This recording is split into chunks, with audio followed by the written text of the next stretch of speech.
శివభక్తుడు అంటే కనుక ఇంక ఈ ప్రపంచంలో ఎవ్వరూ కూడా ముల్లోకాల్లో ఎవ్వరూ కూడా శివుని పూజించకూడదు.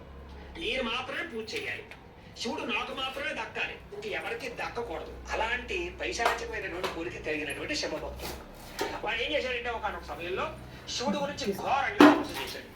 ఇప్పుడైతే అంత ఘోరంగా తపస్సు చేశాడు బోలాశంకరుడు కాబట్టి చక్కగా ఆయన ప్రత్యక్షం అయ్యాడు. ప్రత్యక్షం అయితే ఏ వరం కావాలని ఆయన అని అడిగాడు శివుడు. అడిగితే ఏవయ్యా నువ్వు ఏవైతే ఉన్నావో నువ్వు నాకు పూర్తిగా నాకు దక్కాలి అని చేత నువ్వు ఒక లింగ రూపం ధరించి ఆ లింగ రూపంలో నా ఉదరంలోకి వచ్చేసాయి.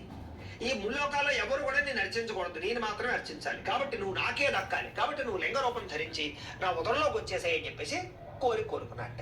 బోలాశంకరుడు కాబట్టి ఏ వరం అడిగినా సరే ఇస్తాడు కాబట్టి సరే అని చెప్పేసి లింగ రూపం ధరించి ఉదరంలోకి వెళ్ళిపోయాడు. గజాసుడు పొట్టలోకి వెళ్ళిపోయాడు. ఎప్పుడైతే ఈ గజాసుడు పొట్టలోకి ఈశ్వరుడు వెళ్ళిపోయాడో ఇక ముల్లోకాల్లోనూ కూడా ఎవరు పూజ చేద్దామన్నా, ఎవరు అర్చన చేద్దామన్నా, ఎవరికి ఏదైనా సమస్య వస్తే చెప్పుకుందామన్నా ముల్లోకంలో ఎవరికి కూడా ఈశ్వరుడు కనపట్టలేదు. ఎంత ప్రార్థన చేసినా ఈశ్వరుడు కనపట్టలేదు. ఆఖరికి పార్వతి అమ్మవారు కూడా కంగారు పడుతోంది. ఎందుకంటే కైలాసానికి రావటం లేదు ఈశ్వరుడు, ఏమైపోయాడో తెలియటం లేదు. ప్రమదగనాథులకు కూడా అర్థం అవటం లేదు శివుడు ఎక్కడ ఉన్నాడో.